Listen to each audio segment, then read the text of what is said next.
pueden considerarlo así. Quizás estas clases que estamos son un poquito tediosas, pero bueno, es necesario hablar de estos temas porque son fundamentales para entender lo que iremos viendo más adelante cuando entremos en la histología per se como tal. Entonces, pues es importante repasar todos estos temas porque a veces se dan por sobreentendidos, pero no son tan obvios nada. Entonces, hoy nosotros vamos a discutir un poquito sobre el citoplasma como tal, después haremos los organelos, después el citoesqueleto, después el núcleo, después el ciclo celular. Vamos a repasar varias cosas en esta primera parte del curso. Bien, entonces, usted sabe que al final del día nuestros tejidos están constituidos por células, las células y la matriz extracelular. Entonces, tradicionalmente en todas las clases de biología se define que la célula es la unidad funcional y estructural básica de todos los seres vivos. Es una definición quizás un poco gastada, quizás un poco reciclada, pero igual sigue aplicando. Entonces es interesante que usted debe saber que nosotros somos organismos eucariotas. O sea, nuestras células son células que son complejas. Células que tienen membrana celular, tienen organelos membranosos, tienen también un núcleo bien especializado y tienen un montón de proteínas importantes en el citoplasma y en el citosol, mejor dicho. ¿Okay? Mientras que los organismos procariotas son los que esencialmente son las bacterias. ¿Okay? Podemos decir que una célula mía y una bacteria, pues ambas son células, hablando de uno a uno, pero las células de nosotros, las eucariotas, son muchísimo más complejas. La célula procariota es mucho más simple. Va a tener una pared celular, no va a tener un núcleo como tal, y la gran mayoría de los organelos que tenemos nosotros, la célula procariota no los tiene. Entonces, esta es una máxima que hasta este punto usted debe conocer de su carrera. O sea, obviamente nosotros somos células eucariotas. Si yo pregunto eso, y la gente, los estudiantes no saben cuál es la diferencia entre una célula eucariota y una procariota. Entonces, es una cuestión que es, pues, bien básica. Otro concepto importante de conocer aquí es la diferenciación celular. Como dice aquí, no, el cuerpo posee 40 trillones de células. Si tú me preguntas a mí, yo no sé quién se dio la tarea de contar ese número 40 trillones. Es más, ni siquiera sé 40 trillones cuántos ceros lleva eso. O sea, es un número pues demasiado elevado, pues no sé, es un número que escapa de mi capacidad de entendimiento, sinceramente. Pero lo que es cierto es que nosotros, todos los que estamos aquí hoy en día escuchando esta clase, yo diciéndolas, todos fuimos en algún momento la fusión de un espermatozoide y un ovocito. ¿Okay? La fusión de un espermatozoide y un ovocito. O sea, éramos un pequeño cigoto. Eso es una célula. Y de esa celulita salió todo lo que usted tiene hoy en día en su cuerpo. Entonces, de esta celulita, ese cigoto se dividió en muchas células. Por favor, pueden silenciar el micrófono. Y todas esas células tienen distinta función. Así como discutíamos alguna vez en el curso, no es lo mismo la célula de la piel que la célula de la cavidad oral, que las células del tracto gastrointestinal, que las células que recubren el pulmón, que las células que están en el cerebro. No son lo mismo. ¿Okay? No son ni remotamente parecidas. Cada célula tiene su función específica. Y eso llegó desde que éramos un pequeño cigoto hasta que nos fuimos dividiendo en los distintos tipos de células. Eso se llama diferenciación. Que la célula pasó de ser una célula básica a ser una célula bien especializada. O sea, se diferenció en una célula madura capaz de cumplir una función específica, como todas estas que usted tiene aquí en el cuadrito a la derecha que es del libro. Te ponen, por ejemplo, el tipo de célula y cada función que hace, y una función específica de cada célula, que esa función solo la puede realizar una vez que esa célula esté bien diferenciada. La puedes leer si quieres. Por ejemplo, las células mucosas, pues secretan moco, que al final del día son glucoproteínas. Las células epiteliales son las que forman más que todo recubrimientos. Cada una tiene su función específica y solo la puede alcanzar cuando esas células alcanzan su diferenciación terminal. Eso es una cuestión básica también. Ok, vamos a entrar a este tema que sigue un poquito, que nos va a agarrar más tiempo, que es la membrana plasmática como tal. La membrana plasmática es un elemento bien especializado que nosotros encontramos, o sea, en nuestras células, en las células eucariotas. es lo que usted también conoce como membrana celular, y que desde el punto de vista biológico, de la biología celular, se le llama tradicionalmente bicapa lipídica. Ahorita vamos a hablar por qué se le dice así. O sea, en esa membrana plasmática, que es la que rodea todas nuestras células, vamos a encontrar nosotros desde el punto de vista biológico y bioquímico muchos elementos. Fosfolípidos, que estamos hablando de ellos un poquito, colesterol. Ves que el colesterol siempre se describe tradicionalmente como algo malo, como algo deleterio, pero lo cierto es que el colesterol tiene su función importante desde el punto de vista biológico. Ahorita vamos a describir cuál es. Claro, lo que está malo del colesterol es el exceso. De eso lo podemos hablar en otro momento, porque si nos ponemos a hablar de colesterol ahorita, pues no me va a alcanzar el tiempo, lamentablemente. Por supuesto que en la membrana plasmática también hay proteínas, también hay azúcares, ¿ok? Y todas esas estructuras, perdón, o todos esos elementos trabajan en conjunto para poder crear la estructura esa de la membrana plasmática. Esta membrana plasmática, como dice aquí, es una barrera selectiva o una barrera semipermeable que permite el paso a unas cosas dentro de la célula y a otras cosas fuera de la célula. No es que todo entra y sale constantemente de la célula, no, la célula es exclusiva, permite el paso de ciertas cosas y el paso de otras cosas no. Es como usted en su casa, usted cuando está en su casa, usted no deja la puerta abierta en la noche, usted agarra y tranca esa puerta y solamente puede entrar alguien que vive en su casa y que tenga la llave. O sea, es un paso exclusivo. Y del mismo modo, solamente las personas que tienen llave pueden salir, porque si dejas la puerta abierta y tienes un niño en tu casa o tienes un perro y el perro se sale en la noche, pues, me explico, ¿no? Está de más decir que puede pasar. Entonces, hay selectividad en lo que entra y lo que sale de la célula desde este punto de vista. ¿Ok? Otra cosa es que todos esos elementos que hemos discutido permite el paso de las moléculas. Algunas entran con unos mecanismos más fáciles, otras requieren otro tipo de transporte para poder entrar. Eso lo vamos a hablar más adelante. Otra cosa importante, la membrana rodea la célula, ¿okay? Por lo tanto mantiene un contenido X dentro de la célula y otro contenido Y fuera de la célula. Y esos contenidos los mantiene constantes. O sea, mantiene la concentración de ciertas cosas estable dentro de la célula y la concentración de otras cosas es estable. ¿Okay? De manera que se puede seguir intercambiando. Eso lo vamos a discutir, no estoy seguro si en este curso, cuando hablemos de los gradientes de concentración, porque gracias a esos gradientes es que las sustancias pueden pasar de un lado hacia otro. Igual, si no lo vemos en este curso, eso usted lo volverá a ver en su clase de fisiología, si no lo conoce hasta este punto, porque gracias a esos gradientes es que se decide qué cosas entran y qué cosas salen de la célula, y de ese mismo modo qué cosas requieren energía para poder pasar o para poder salir. Y por supuesto, la célula no está divorciada del resto de su ambiente. ¿Okay? Una célula divorciada del resto de su ambiente es una célula potencialmente peligrosa, porque es una célula que se va a comportar y va a hacer lo que le da la gana. Por lo tanto, la célula tiene que saber reconocer señales para, en respuesta a esas señales, poder desempeñar una acción. Utilizando el mismo ejemplo, una señal que la célula puede reconocer es una señal que tiene que morirse. ¿Okay? La célula puede recibir una señal para que muera y la célula tiene que morir. O sea, nuestro cuerpo es eficiente.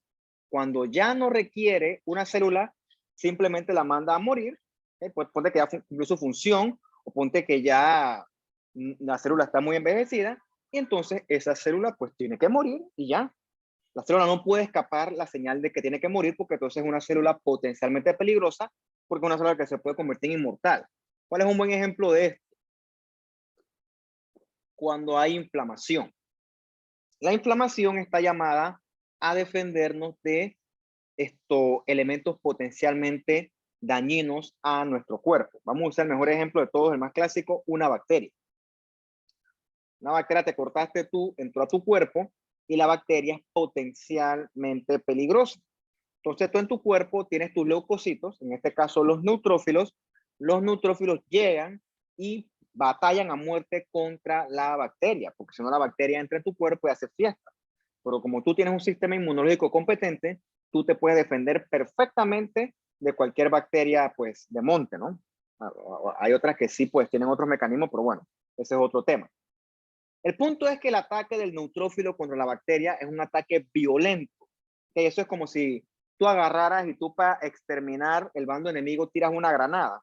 ¡pum!, explota eso.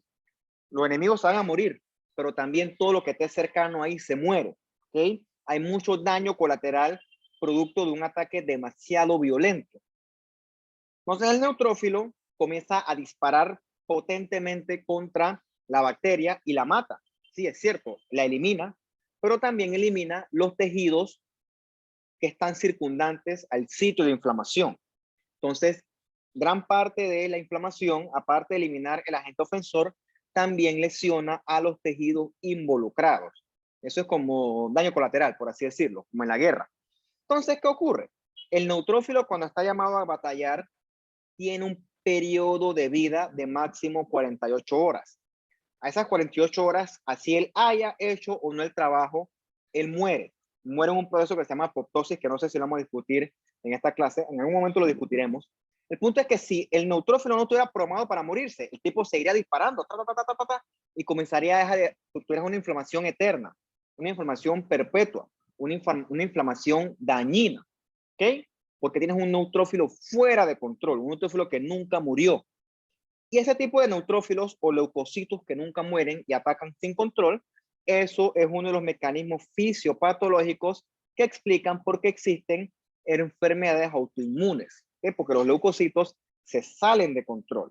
Entonces, ese ejemplo se los puse para que usted entienda por qué no es bueno que una célula viva eternamente, por qué es bueno que una célula entienda que tiene que morir y que muera. Y para que eso ocurra, la célula tiene que reconocer señales de su medio externo y cumplir la señal. Que la célula tiene que cumplir la señal tal y como se lo ordenó. La célula no puede hacer lo que le da la gana. Ella no se manda sola. Tus células son como unos soldaditos. Lo que sea que se le ordene, ella tiene que hacerlo sí porque sí. Una célula que se sale de control y se manda sola es una célula potencialmente peligrosa. ¿Ok? Esa célula con más razón, entonces hay que eliminarla. Seguimos. Profe, Sí. eso sería como, por ejemplo, lo que pasa con el vitiligo. Bueno, el vitiligo tiene otro mecanismo fisiopatológico que tiene que ver con los melanocitos. O sea, de cierto punto de vista, hay muchas teorías, por cierto, no te voy a decir nada puntual, pero el propio sistema inmune, pues le gusta atacar a los melanocitos, pues. Esa persona pierde melanocitos en esa área y por eso que tiene esas manchitas blancas. Puntualmente no es que es lo mismo, pero tiene cierta relación con autoinmunidad. Después cuando tú Profe, des, después cuando tú des patología, te vas a dar cuenta que la autoinmunidad es una causa importante de lesión y muerte celular. ¿Qué ocurre? La autoinmunidad hay muchos tipos de autoinmunidad, no solamente por neutrófilos, hay por anticuerpos, hay por complementos, por todo el tipo de linfocitos, por macrófagos, hay muchos tipos. El punto es que la autoinmunidad, nuestro propio cuerpo detecta elementos en nosotros que lo detectan como malos y atacan en exceso. Entonces, esa persona tiene que inmunosuprimirla o inmunomodularla porque tu sistema inmune es muy agresivo. Dime, ¿qué iba a decir? profe, también es como el lupus, puede ser. Claro, el lupus es otro buen ejemplo. En el lupus se generan complejos autoinmunes que se depositan en los tejidos y esos de complejos autoinmunes desencadenan inflamación. El punto es que la inflamación esa no tiene finalidad.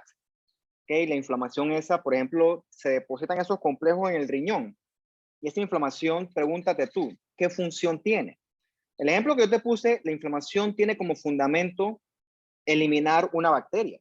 La bacteria se eliminó y se resolvió. Pero ¿qué ocurre si en el riñón no hay nada? O sea, simplemente hay depósito de complejos antígeno, anticuerpo, y lo que tienes ahí es un sitio de inflamación que lo que te está dañando es tu tejido renal, tus glomérulos. Entonces, eso es un problema. O sea, al final el daño es tan masivo que se reemplaza el órgano por fibrosis y el paciente queda con órganos disfuncionales, con riñones disfuncionales. Entonces, que esa gente te hace falla renal, entre otras cosas. Y por eso, porque el sistema inmune está fuera de control, ataca el propio cuerpo. Bueno, dejando de lado un poquito la enfermedad autoinmune, porque eso es un tema, pues, que se coge toda una sola clase, o más. Eso te lo verá bien cuando es su clase de inmuno, ahí se habla bastante de eso. Dijimos que en la membrana plasmática también hay proteínas que atraviesan la membrana, ¿ok? Que se llaman integrinas, o sea que son integrales porque están comunicando el lado extracelular con el lado intracelular, y también hay proteínas que están hacia el lado periférico, ya sea hacia afuera de la célula o hacia dentro de la célula.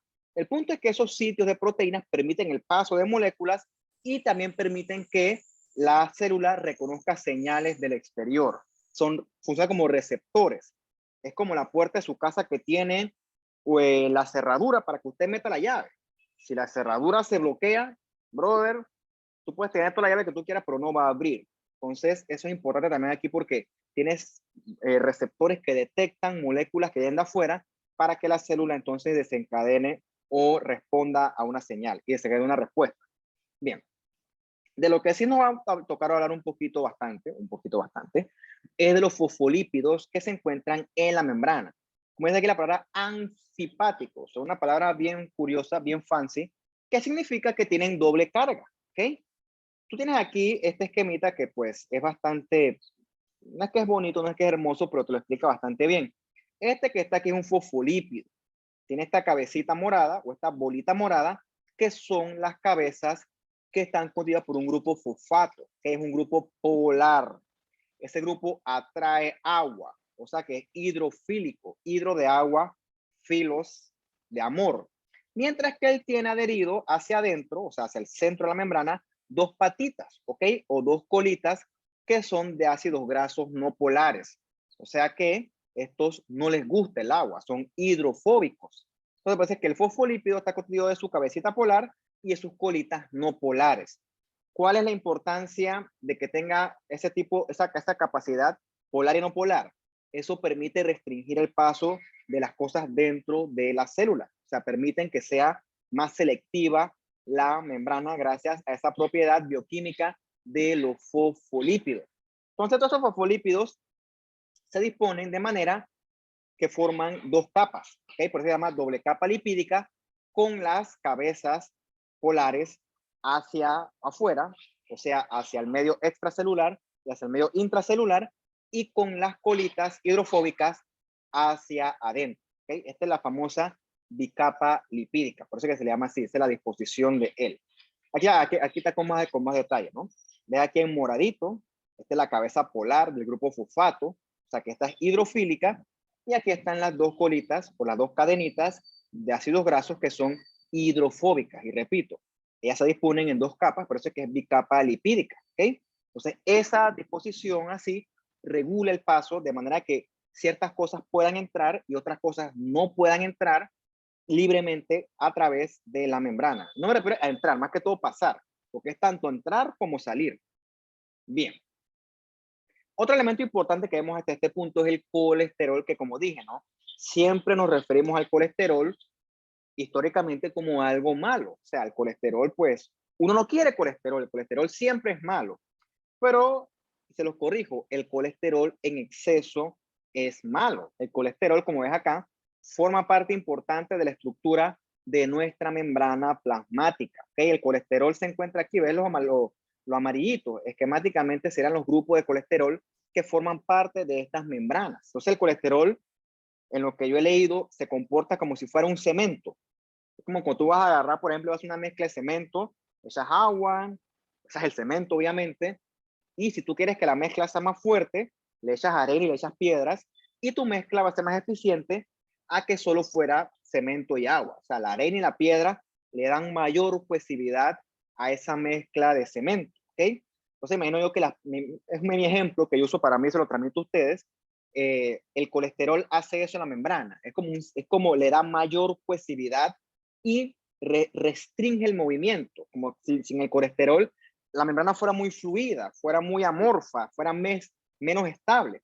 Entonces el colesterol sirve para darle estabilidad a la membrana plasmática y también estabiliza estas proteínas grandes de membrana, las integrinas. O sea, les permite mejor anclaje hacia la membrana como tal. Eso es una función importante del colesterol. O sea, si no fuera por el colesterol, fuera inestable la membrana. O sea, el colesterol la restringe en su movimiento y hace que sea menos fluida. Entonces, ve que es una función importante del colesterol. Obviamente, ¿no? En exceso, claro que es malo, pero bueno.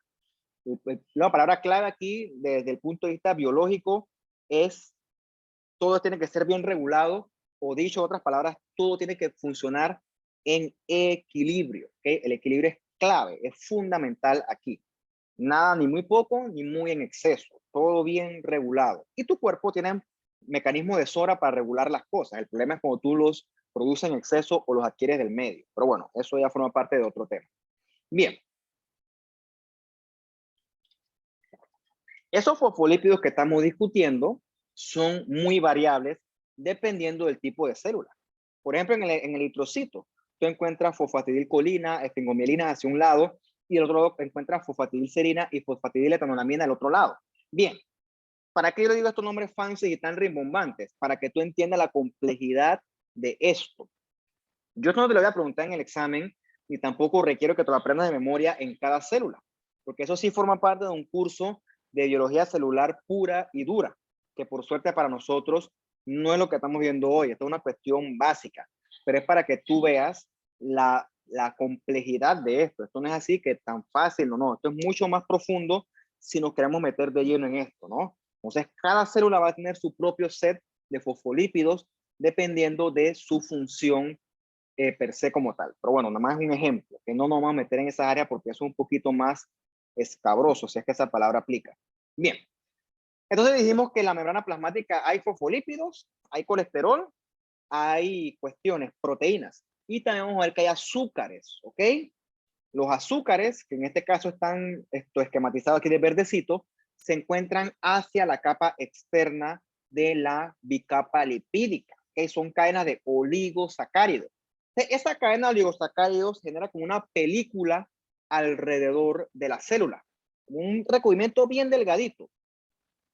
¿Qué sé yo? ¿Qué ejemplo les puedo poner yo? A ver, ¿qué se me ocurre? Como cuando tú vas de viaje y te embalan tu maleta, que te la forran toda así, que queda toda así como si fuera bien embalsamada, por así decirlo. Bueno, la célula también tiene un recubrimiento así similar, que está formado por azúcares y también por proteínas. Eso se llama el famoso glicocálix. En inglés es glicocálix, asumo que en español es glucocálix. Entonces, eso es un componente también importante de la membrana plasmática. Bien, entonces, esquemáticamente, esto que está acá es lo que nosotros llamamos ultraestructura. Eso es lo que se ve en un microscopio electrónico. Entonces, esquemáticamente aquí verías la membrana plasmática de una célula. Si tuviéramos todavía una estructura, una forma de bajar más, o sea, asumiendo que eso es posible, veríamos los componentes per se, uno a uno de esa membrana, y encontraríamos en papel todo lo que estamos discutiendo. ¿Okay? Los fosfolípidos, el colesterol, y el otro elemento que es el glucocálix, o mejor dicho, los oligosacáridos que constituyen el glucocálix, porque aquí se como unos pelitos. Son oligosacáridos que corresponden o que constituyen ese famoso gluco o glicocálix. Bien. Las proteínas que ya mencionamos, pero hablaremos un poquito más de ellas, ves que son bastantes en cuanto a porcentajes. 50% del peso de la membrana son proteínas, ¿ok? Aquí, este esquema está bonito, parece como si fuera un sándwich o un pie, ¿no? Como si fuera un emparedado. Entonces, te esquematiza a ti para que veas cómo las proteínas forman parte de la bicapa lipídica. Algunas la atraviesan completamente y otras se encuentran hacia el lado externo y otras hacia el lado interno, o sea, hacia el lado extracelular y hacia el lado intracelular. Estas se llaman las proteínas periféricas, ¿ok? Entonces, las proteínas que atraviesan toda la membrana, o sea, las proteínas integrales, o también le podemos llamar integrinas, esas son proteínas de paso, sobre todo. Son proteínas que permiten el paso de sustancias fuera y dentro de la célula, ¿ok? Algunas funcionan como canales iónicos específicos que permiten, por ejemplo, el paso de sodio y el paso de potasio. Eso lo vamos a hablar más adelante en la clase. Son fundamentales. Son como si fueran las puertas de la célula. Eso es como en tu casa no hubiera puertas, pues nunca vas a poder entrar. Pues una casa estructuralmente bien hecha, pero sin puertas, ¿cómo vas a entrar? No sirve. ¿Okay? La casa está bien hecha, pero no sirve. Entonces, lo mismo ocurre con la membrana plasmática. Sin estas proteínas multipaso, ciertas sustancias no pudieran ni entrar ni salir de la célula. Por eso su función es fundamental. Son proteínas multipaso, permiten el paso de ciertas cosas dentro y fuera de la célula. Y repito, eso lo logran gracias a la disposición que le permite los fosfolípidos de la membrana, ¿ok? Y también es importante que las proteínas que están aceleradas extracelular participan junto con las cadenas de oligosacáridos en la conformación del glicocálix. Ok. Una cosa importante es que las proteínas que miran hacia afuera de la membrana plasmática, o sea, hacia el lado extracelular, también tienen función como receptores, ¿ok? Los receptores son fundamentales para la célula porque los receptores son los que le permiten a la célula la capacidad de poder comunicarse con su medio extracelular y de poder recibir señales de afuera. Por ejemplo, un receptor media la adhesión celular. ¿La adhesión celular qué es? Es los procesos que utiliza una célula, por ejemplo, un leucocito, para abandonar la circulación y entonces llegar al sitio de batalla. Para eso, el leucocito tiene que interactuar con las células de los vasos sanguíneos, que son los endotelios, para poder salir. Eso lo logra gracias a una interacción fuerte entre sus respectivos receptores. También sirve para reconocimiento celular. ¿Qué es reconocimiento? Que una célula entienda y se pueda comunicar con otra, ¿ok? Y también le permite a la célula a responder a ligandos. El ligando es como un mensaje. Es como, por ejemplo, yo te mando a ti un mensaje por Telegram y tú no tienes Telegram. Yo te puedo a ti mandar una prosa entera, una noticia entera, pero si tú no tienes el Telegram, o sea, que el Telegram sería el receptor, nunca lo vas a recibir. El mensaje sería el ligando, ¿ok? La única manera que el ligando llegue al sitio que tiene que llegar es que la célula tenga el respectivo receptor. Porque habiendo dicho eso, los receptores son específicos para cierto tipo de célula y para su respectivo ligando. Porque si no, todas tus células responderían de forma indiscriminada ante todas las hormonas y eso no es lo correcto. Ciertas células responden a las hormonas y otras células no. O sea, no es que todo es free for all aquí. No, las células son exclusivas a responder a ciertas señales. Bien. Del punto de vista estrictamente biológico, también nos hablan del modelo del mosaico fluido. Ese modelo de mosaico fluido te explica que dentro de la membrana plasmática, las proteínas que están así rígidas, así como si fuera un muro de concreto. No, las proteínas se pueden mover.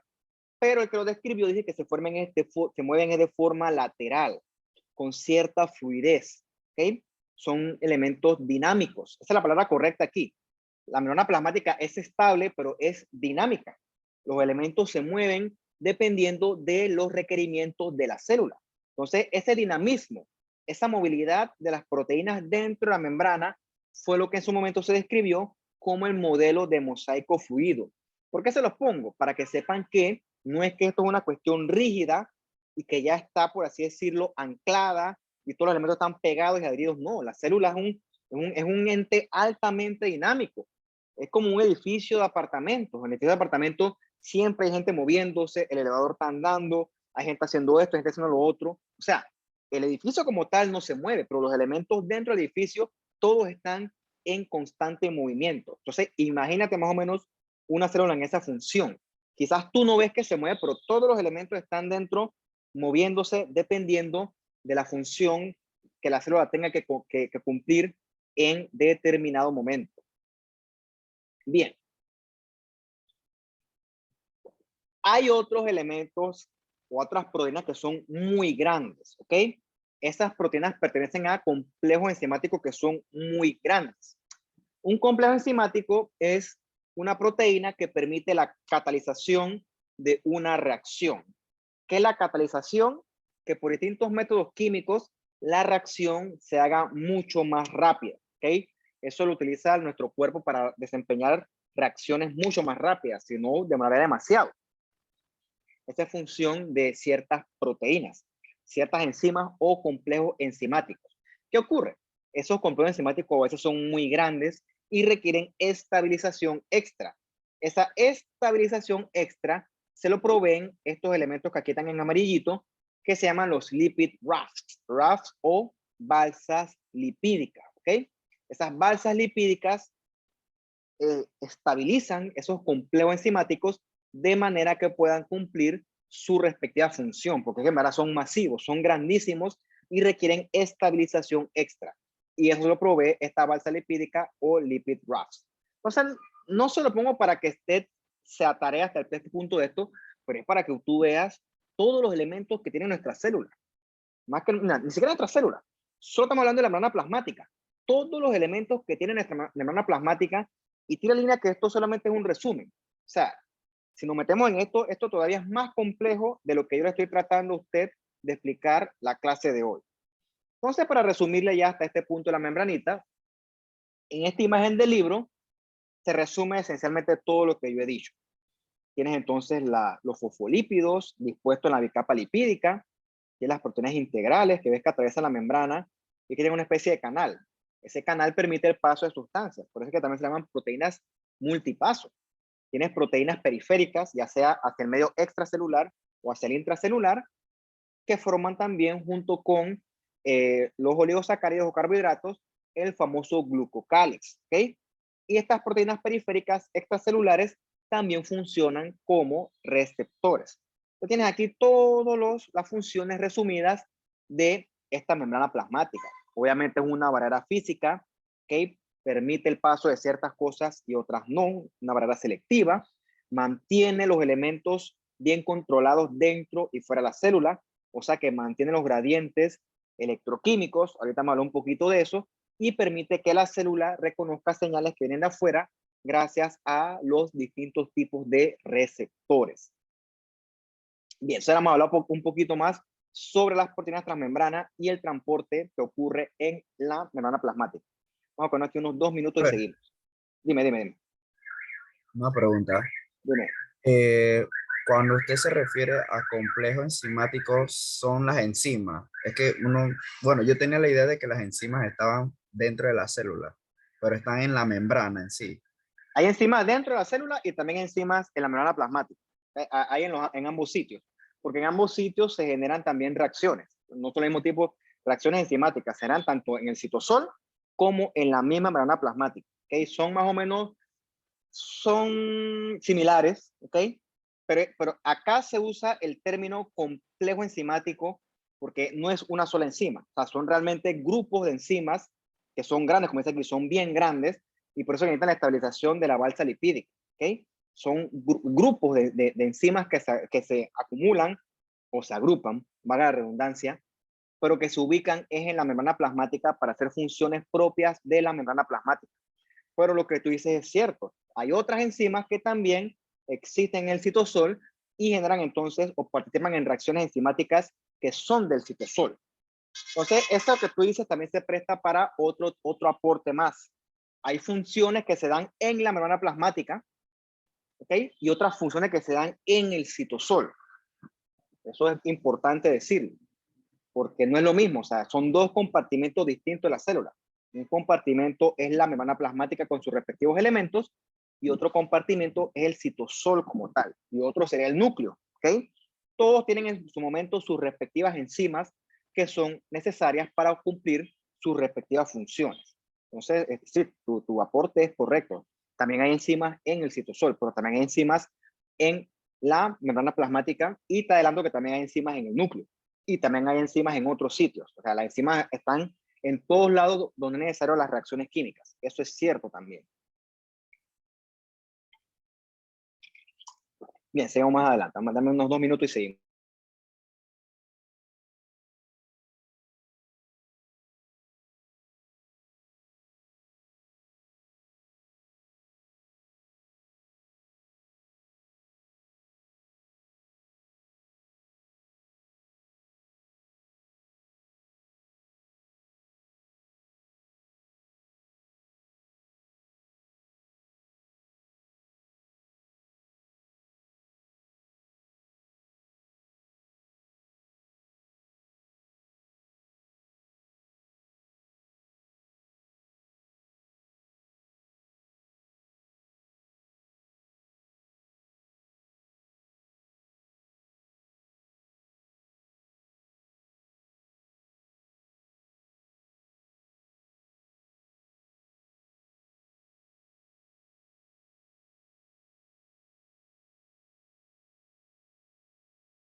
Ok, sigamos entonces. Entonces, hasta este punto íbamos a discutir ahora la segunda parte de esta, carajo, la segunda parte de esta clase que habla sobre el transporte que ocurre en la membrana plasmática en función de lo que hayamos discutido de que es selectivo. Ciertas cosas entran, ciertas cosas no.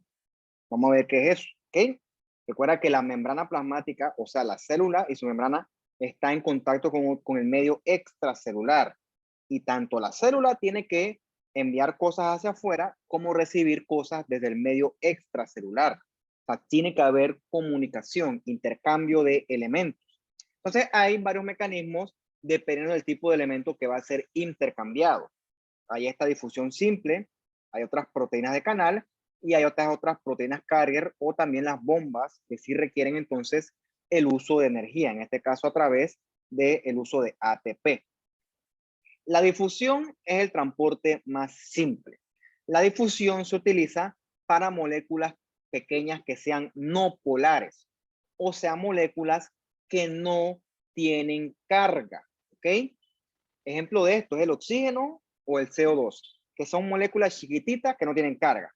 Entonces, el oxígeno y el CO2 pueden difundir fácilmente a través de la membrana plasmática porque son chiquititas, ¿ok? Son chiquititas y no tienen carga. Otro elemento que pueden difundir, dependiendo de, son las moléculas liposolubles, ¿ok? Solubles en grasa. Ciertas hormonas también pueden hacer esto, ¿ok? Entonces, también tenemos en las proteínas multipaso, unas especiales son las proteínas de canal, ¿ok? Estas proteínas de canal también se llaman canales iónicos y permiten el paso de iones de forma selectiva. ¿Qué quiere decir de forma selectiva? Que el canal de sodio solo permite el paso de sodio.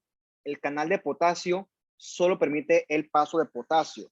Y así, jamás son afines por otro ion que no sea el que le corresponde. ¿Okay? Eso es importante que usted lo tenga claro para que usted vea la selectividad y la complejidad de lo que ocurre en nuestras respectivas membranas.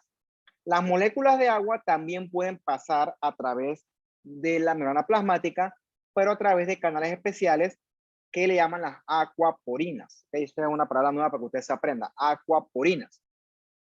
Volver a escuchar las aquaporinas cuando le toque dar su clase de fisiología, cuando es de fisiología renal. Ahí sale sobre todo a nivel de los túbulos renales mucho sobre las aquaporinas. Pues una cosa importante es que el agua puede pasar en la membrana, pero el agua tiene que pasar a través de gradientes. O sea, el agua siempre va a pasar de un lugar de menor concentración a un lugar de mayor concentración. Por eso es que es importante que las concentraciones que existen dentro o fuera de la membrana plasmática sean constantes, porque si las concentraciones se alteran de un medio a otro, el agua va a comenzar a pasar con la intención de equilibrar los dos medios. A veces eso es bueno, a veces eso es malo. Probablemente hasta este punto a usted le enrede ese concepto. Yo quisiera explicárselo con más calma, pero el problema es que eso no forma parte de este curso. Usted lo da cuando da una clase en fisiología que se llama líquidos y electrolitos. Eso tú lo vas a entender cuando veas por qué no es lo mismo. Tienes un paciente deshidratado, no es lo mismo administrarle solución salina isotónica, o sea, al 0.9%, que poner el agua destilada, que poner una salina hipertónica. No es lo mismo, porque las distintas tonicidades van a causar alteraciones en el tono de la sangre y eso va a hacer que el agua comience a moverse desde la célula a la sangre o al revés, dependiendo del tipo de solución que tengas. ¿Ok? El agua pasa en función de las concentraciones. Entonces, si pones un medio hipertónico, ¿okay? El agua va a salir de la célula se va a deshidratar. Y por ahí te vas. Repito, eso es otra clase, pero para eso es importante que entiendas cómo ocurre el paso de agua afuera y dentro de la célula dependiendo de estas concentraciones. Repito, yo sé que no te puedo enredar hasta ahora porque eso es material propio de otra clase que no podemos ver hoy porque, Dios mío, no vamos a terminar. Bien.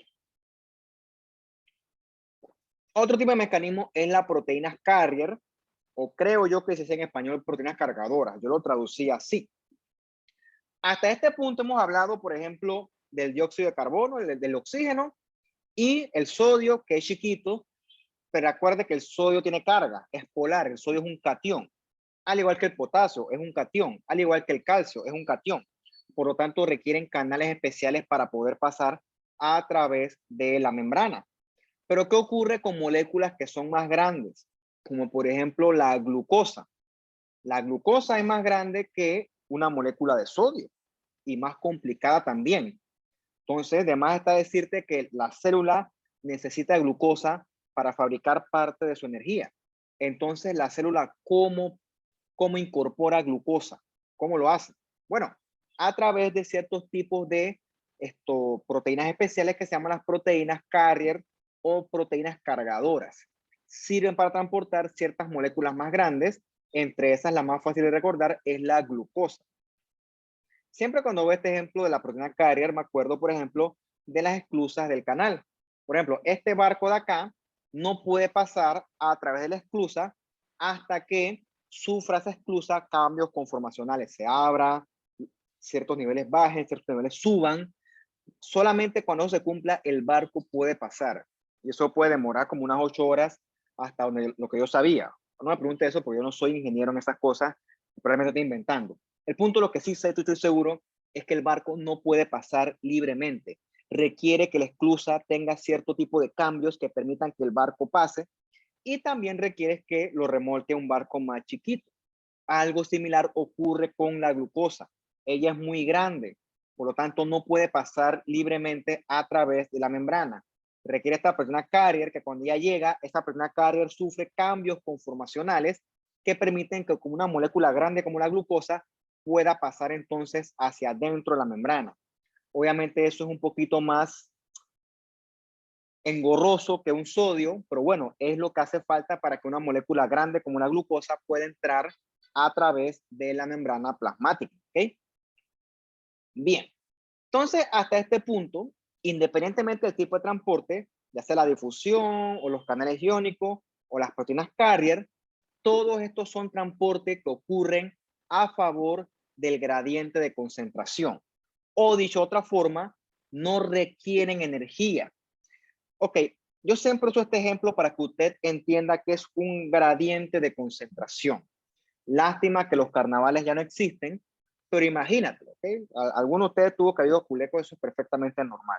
Supone que tú vas a un Culeco allá en Chitré y tú quieres entrar a las 11 de la mañana y quieres quedar ahí mismo donde está el carro cisterna y llevas un cooler que es como 2 veces más grande que tú. ¿Qué vas a tener que hacer para poder llegar ahí donde está la mojadera? O sea, vas a tener que empujar y vas a tener que arrasar con todo el mundo. O sea, te va a costar energía luchar contra ese montón de gente.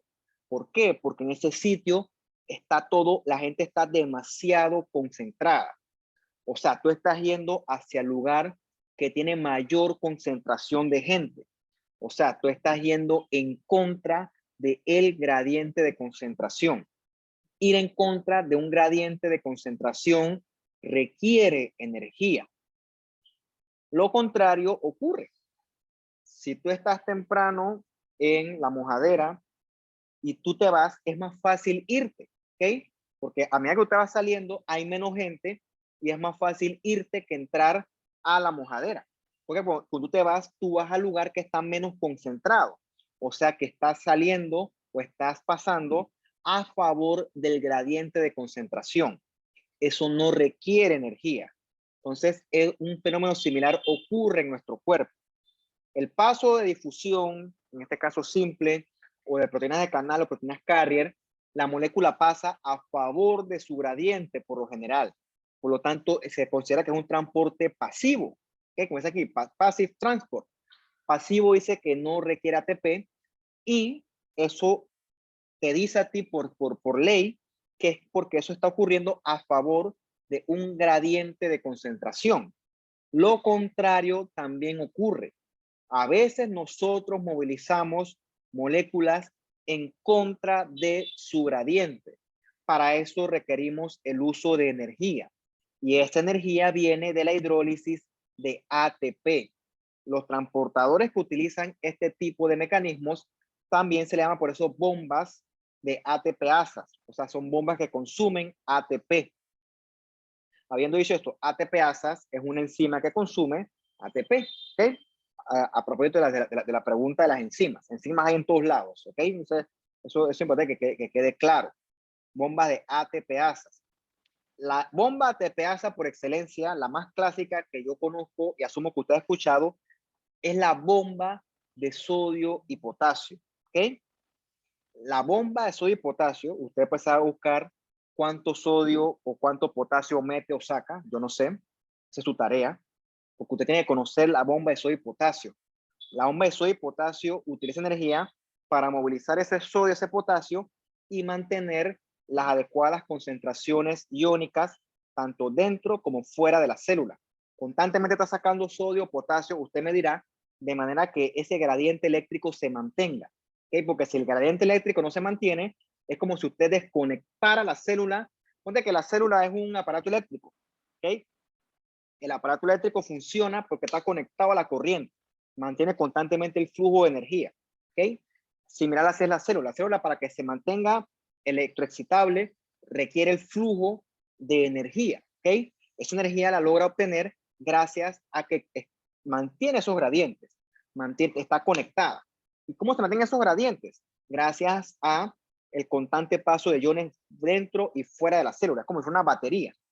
Pero si yo no tengo esta bomba de sodio y potasio, la batería se acaba y entonces la célula se queda, se apaga, se pone off. Quizás no es la mejor forma de explicarlo porque quizás tú no lo has visto, pero eso lo entenderás cuando es tu clase de fisiología y usted hable sobre los potenciales de acción. Gracias a ese potencial de acción, su corazón late rítmicamente, porque la célula sabe cuándo contraerse y cuándo relajarse. ¿Por qué? Porque es una célula excitable, gracias a que está cargada, ¿ok? Gracias a un paso constante y bien coordinado de iones.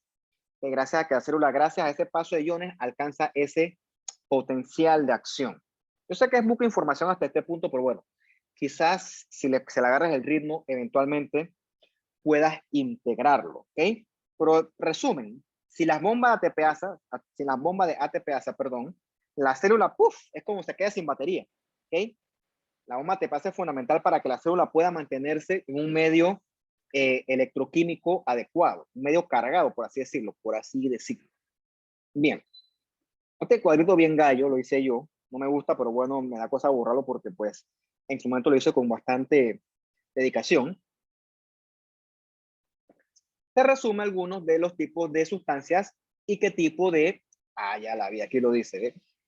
Y qué tipo de transporte usan. Sodio, oxígeno y CO2 tiene que usar difusión simple, canales iónicos, pues los iones, aparte que son específicos, proteínas carga la utilizan la glucosa, y la bomba ATPasa, la más famosa es la bomba de sodio. Sí, moviliza sodio fuera de la célula y potasio dentro de la célula, pero ok, ¿cuánto sodio y cuánto potasio? Y entonces te exhorto a que amplíes cuáles son las funciones de la bomba de sodio y potasio y a que leas un poquito qué es un potencial de acción, porque eso es importante para la célula. No importa, así no lo leas, eso fijo se ve en los primeros módulos de fisiología. A mí la fisiología no me encanta, pero bueno, es necesaria para saber medicina. ¿Okay? No es mi mejor materia. Bien. Profe, Uh-huh. pregunta. Dime. El oxígeno y el CO2 serían un ligando que se une a la hemoglobina. No.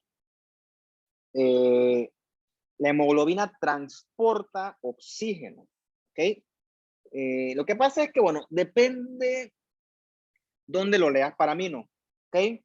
¿Un ligando qué es? Un ligando es una proteína que se une a un receptor y dependiendo de esa unión se genera una acción. Los ligandos son mensajeros que se unen a la célula y entonces eso lleva un mensaje, porque es un mensajero, para que la célula desempeñe una acción.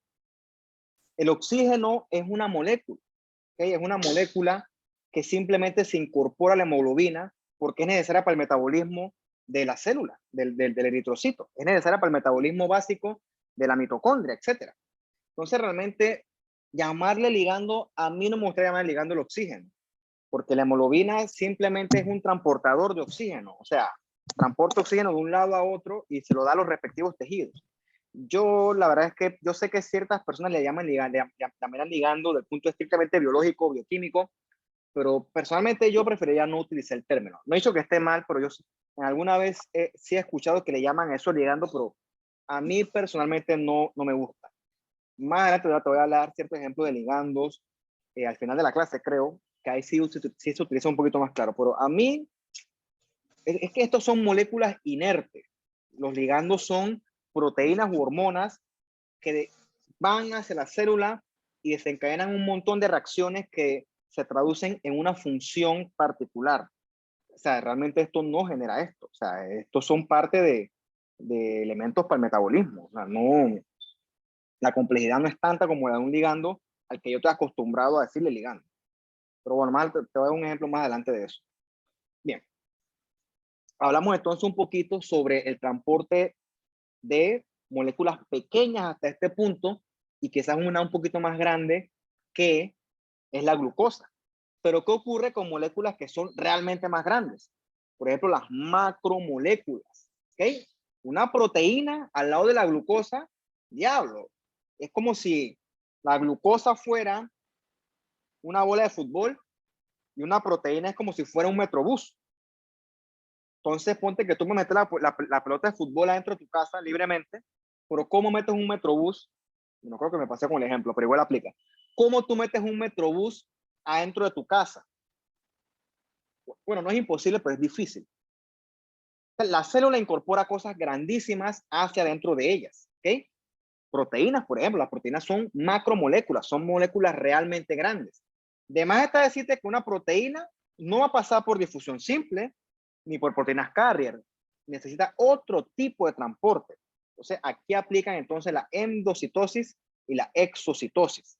Bien, entonces estas macromoléculas, al ser muy grandes, necesitan entonces interactuar con la membrana plasmática y se incorporan. ¿Ves que se le forma como una especie de vesícula alrededor de ella? O sea, se encapsulan en una vesícula que está constituida de membrana plasmática, ¿ok? Y de esta forma la molécula grande entra a el citosol. Pero recuerda, importante, siempre dentro de su respectiva vesícula de membrana. Ese proceso de incorporación de macromoléculas con su respectiva vesícula de membrana plasmática, eso se le llama endocitosis. Recuerda, esto es para moléculas realmente grandes, como las proteínas. Bien, existen varios tipos de endocitosis. Está la fagocitosis, que es para la que la célula usa para comerse bacterias, entre otras cosas, principalmente bacterias. Está la pinocitosis, que literalmente es beber, es para incorporar ciertos líquidos. Y está la endocitosis mediada por receptores. Eso tiene que ver un poquito con lo que me acaban de preguntar sobre los ligandos. ¿Por qué por receptores? Porque eso requiere una interacción fuerte entre la molécula que viene de afuera y receptores especializados en la membrana plasmática. Entonces, esto es bien complejo. Esto es mucho más complejo que la interacción oxígeno-hemoglobina. O sea, hablando de proteínas y receptores, esto ya está en otra liga de complejidad desde el punto de vista biológico estricto. Bien, vamos a hablar una por una de ellas para que el concepto se pueda ir aclarando. Sí, está bien dicho. Bien. Fagocitosis, asumo que usted la ha escuchado ya. Solamente se la voy a resumir porque usted después lo conoce con más calma en su clase de microbiología. Entonces, nuestros leucocitos, sobre todo los neutrófilos y los macrófagos, son expertos comedores o fagocitadores, o fagocito también está bien dicho. Comen bacterias y también comen restos de células muertas, ¿ok? Pues como una célula muere, la célula muerta no se puede quedar ahí muerta. Eso es como si su perro se muere en su casa y usted lo deja ahí en la sala tirado. Claro que no. Además está diciendo las consecuencias que eso traería. Tú tienes que agarrar a tu perrito, lamentablemente, borrarlo, no sé, enterrarlo, pero la cosa es que no se puede quedar en el medio de la sala. Lo mismo ocurre con nuestro cuerpo. Cuando una célula se muere, por X, Y o Z motivo, el cadáver ese hay que limpiarlo. Y esa limpieza la hacen sobre todo los macrófagos. Los comedores de bacterias por excelencia son los neutrófilos, ¿ok? Entonces, el neutrófilo tiene un montón de mecanismos para poder reconocer la bacteria. tiene receptores especializados que reconocen elementos comunes en la pared de la bacteria. O sea, las células saben cuando hay algo malo en el cuerpo. Eso usted lo conoce cuando da su clase de inflamación. Entonces, asume que este es un neutrófilo. Neutrófilo usa sus receptores, capta la bacteria y él comienza a extender patitas de su citoplasma. Y el tipo abraza la bacteria y entonces la fusiona con parte de su membrana plasmática. Entonces ves que la bacteria entra encapsulada. Endocitosis. En este caso lo que se está incorporando es una bacteria, por eso se llama fagocitosis. Repito, la fagocitosis es un tipo de endocitosis. Dentro del citoplasma del neutrófilo,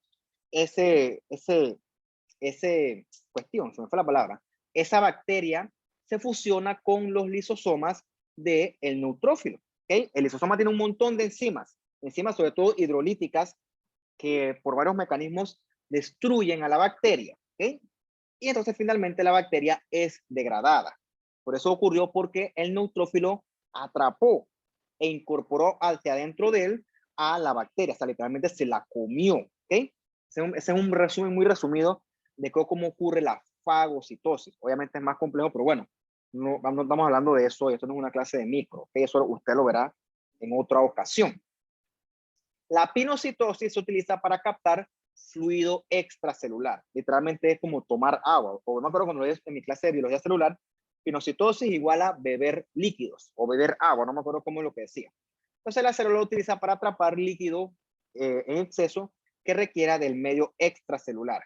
El proceso es similar. El líquido ese se atrapa dentro de su vesícula pinocítica o vesícula de transporte y se incorpora hacia dentro de la célula. Pero recuerda, esto es para contenidos muy voluminosos que requieran este tipo de transporte. Pero este es para líquidos, ¿ok? Y finalmente la que es un poquito más complicada, es la endocitosis mediada por receptores. Repito, ya hemos discutido hasta este punto la complejidad de la membrana plasmática. Es bien compleja. Y la membrana plasmática tiene muchos receptores de superficie. Esos receptores solamente se activan cuando se unen con su ligando de alta afinidad. Vamos a traducirles eso.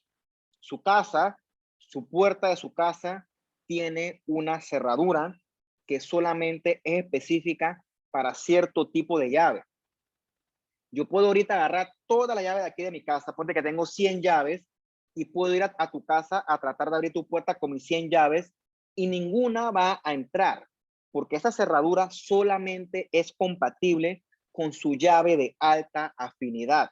Porque si no, imagínate, si no todo el mundo pudiera entrar en todas las casas. No funciona así. Algo similar ocurre con la célula. Los receptores de la célula solamente se van a activar cuando son estimulados por su ligando de alta afinidad. No es que cualquier ligando activa cualquier receptor, no. Solamente el de alta afinidad, y ahora obviamente esto se logra con muchos procesos complejos. O sea, esto es una cuestión ya bastante más especializada. Esos ligandos de alta afinidad, a su vez, son proteínas. ¿Ok? O sea, una vez que esta proteína se une a su receptor, este ligando de alta afinidad se une a su receptor, la señal es que este ligando tiene que ser incorporado hacia dentro de la célula.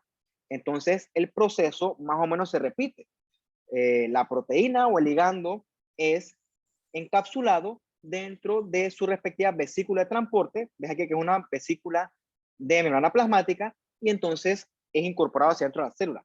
Pero este tipo de transporte solo se da cuando hay interacción con el debido receptor. Bien. Esta formación de vesícula, como te dije, es bastante compleja. ¿Por qué? Porque requiere proteínas específicas y requiere a su vez el ligando de alta afinidad. Una vez que esos dos elementos se han entonces encontrado, comienza una interacción bien compleja donde se comienza a invaginar la membrana. ¿Okay? Llega un punto donde esa invaginación es bien pronunciada. Esa invaginación bien pronunciada que es como si fuera una depresión de la membrana, eso se forma un elemento que se llama el pozo recubierto o el coated pit, ¿ok? El coated pit se va recubriendo de muchos electrones y a su vez de muchas otras proteínas, siendo la más abundante esta que está aquí esquemáticamente en gris, ¿ok? Esas proteínas se llaman las clatrinas. Ups. Bien. Este tipo de endocitosis, mediada por receptores, ocurre en células que son, yo no sé si la palabra correcta es finas o delgadas. Finas son células de poco espesor, como el endotelio, que son las células que recuerdan los vasos sanguíneos, o los adipocitos, que son las células de la grasa. Entonces se comienza a formar ese pozo recubierto, ¿ok? Que llega a un punto que se hace tan pronunciado que esa invaginación entonces ya se llama, se le denominaría caviola. O también se le puede llamar pequeña cueva, ¿no? Es como si fuera una cuevita. Eventualmente esa cuevita se va incorporando más y más y más dentro del citoplasma de la célula, ¿ok? Para que esto se pueda desempeñar, se requiere la interacción de otras proteínas que se llaman las caviolinas, ¿ok? Entonces, gracias a la interacción de clatrinas, caviolinas y también las cabinas, se forman entonces estas vesículas de transporte dentro del citoplasma para poder hacer efectiva esta endocitosis mediada por receptores. Yo sé que hasta este punto puede hacer muchas preguntas respecto a esto, pero solamente me interesa que usted sepa que este es un tipo de endocitosis más complejo, que requiere la participación de más proteínas, requiere la participación de clatrinas, de caviolinas, de cabinas, porque eso es para incorporar moléculas un poco más especializadas, moléculas, como decía anteriormente, ligandos de alta afinidad en ciertos tipos de células. Repito, no es para que te lo aprendas así textual, textual, textual. Si quieres ampliar más, siempre está el libro, siempre está disponible. ¿Okay? Ahí puedes leer un poquito más. Pero esto es mucha biología. Simplemente para que sepas que este es un tipo de endocitosis, por así decirlo, más especializada. ¿Okay? Creo que esta palabra resume bastante bien el mensaje que estoy tratando que usted entienda hasta ahora. Bien. Una cosa importante es que,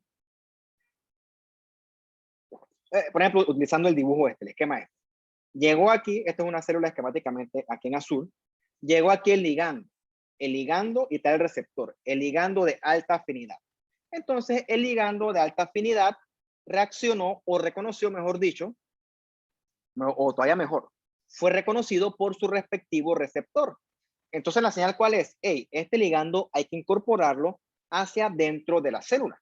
Y entonces comienza la interacción con las respectivas proteínas, dentro de las que están incluidas las clatrinas. Las clatrinas recubren esa respectiva vesícula de transporte, junto con la acción de las caviolinas y compañía. Entonces, eventualmente, esta vesícula, con los respectivos ligando alta afinidad, es incorporada hacia dentro del citosol. ¿Ok? Aquí ves como una vesiculita que tiene adentro de ella la respectiva proteína. Entonces, ¿eso hacia dónde va? ¿Hacia qué parte de la proteína va? Eso es como si yo te digo, hey, fulano de tal, tráeme a mi apartamento acá, tráeme un molde de pan.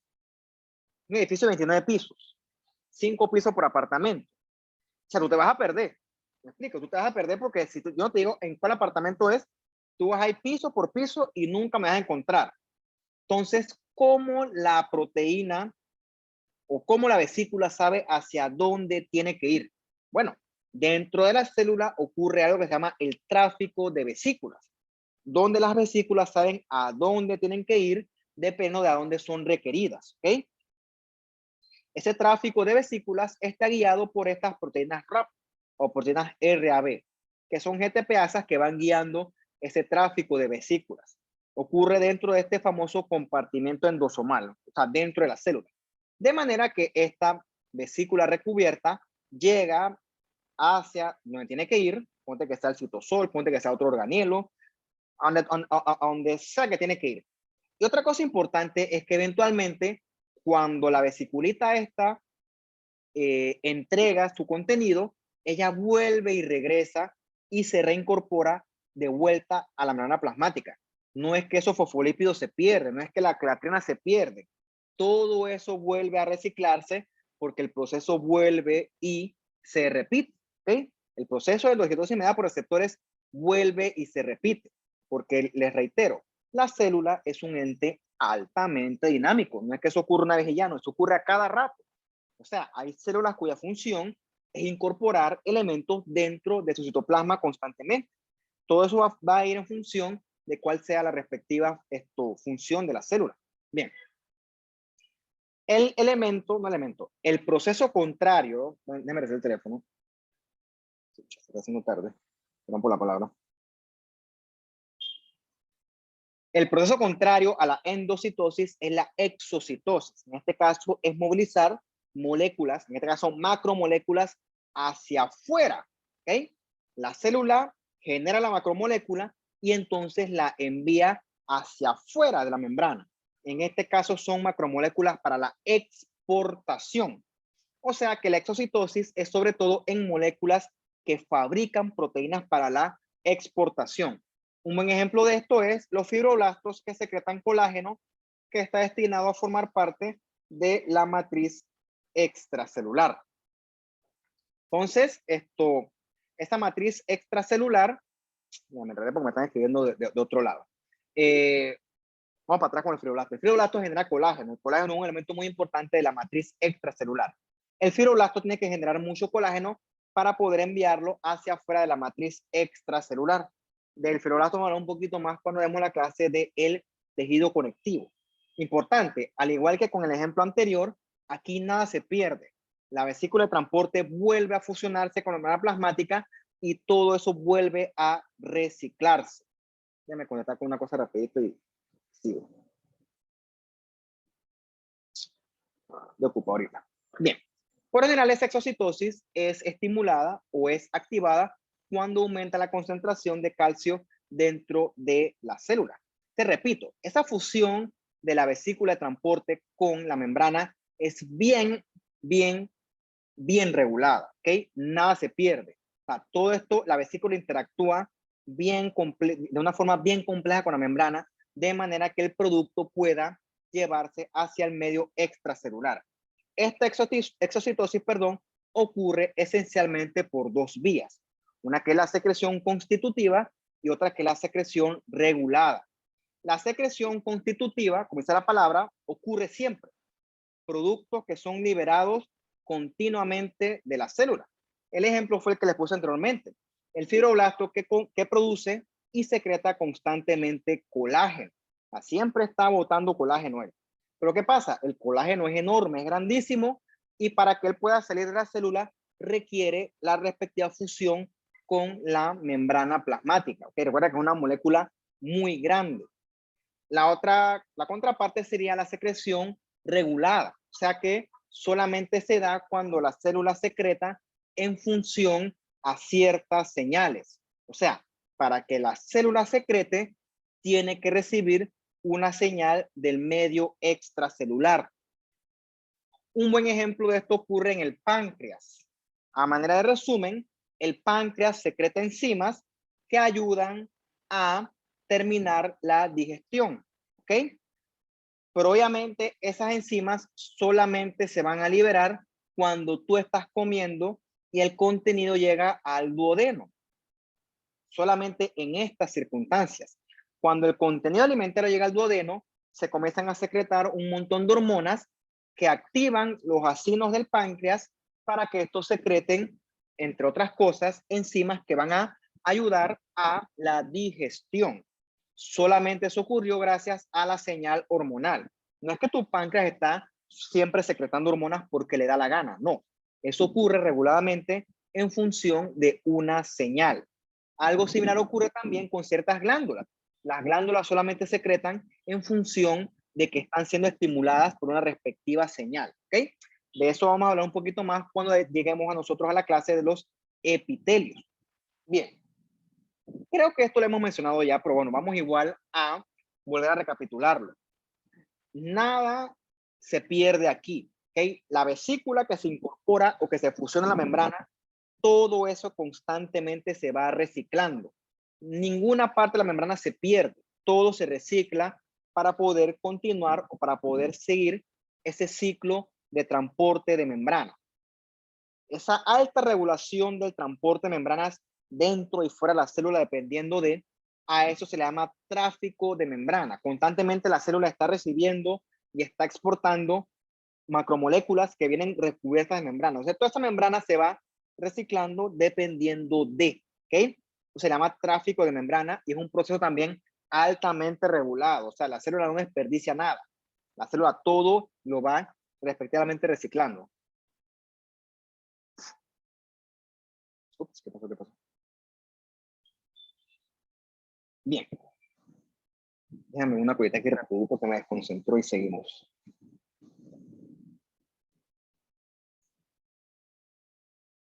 No, no puedo cambiarla. Estoy full de clases. Full de clases. Estoy full de clases.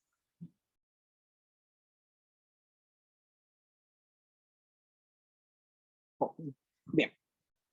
Ya para terminar este tema que viene siendo un poquito fumado, como hemos de estrenado, este aquí está medio, este es más tough, pero por cierto tenemos un resumencito.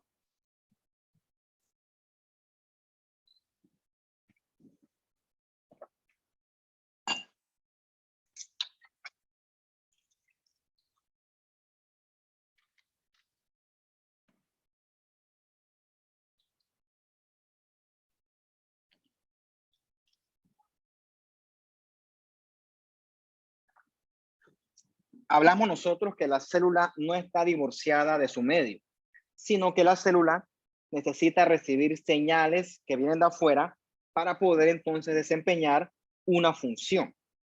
Entonces la célula tiene que recibir esa señal y entonces tiene que saber qué hacer con esa señal, o sea, transducir esa señal. Eso se llama señal de transducción.